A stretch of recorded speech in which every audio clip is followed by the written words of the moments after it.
রাজপথের যুদ্ধের চেয়ে সাইবার যুদ্ধটা কিন্তু সবচেয়ে বেশি জরুরি। শুধু বাংলাদেশে না, বর্তমান পৃথিবীতে রাজপথের যুদ্ধের চেয়ে সাইবার যুদ্ধটা কিন্তু সবচেয়ে বেশি জরুরি। এবং সেই যুদ্ধে যদি আপনি জয়লাভ করতে না পারেন, রাজপথের যুদ্ধেও জয়লাভ করতে পারবেন না।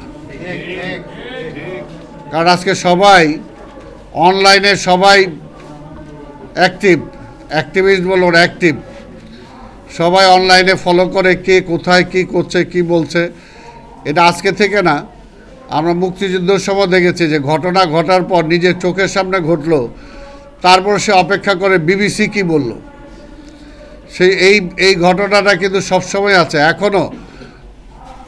এখনও সেই অবস্থাটা বিদ্যমান যে আজকে অনলাইনে কোথায় কি হচ্ছে, আমি কি করলাম, আজকে সত্য না মিথ্যা, মিথ্যাটাকে প্রমাণ করার জন্য যেটা মিথ্যা সেটা অনেক দিন সংগ্রাম করার পরও মিথ্যাটাকে অনেক সময় প্রমাণও করা যায় না যেটা মিথ্যা।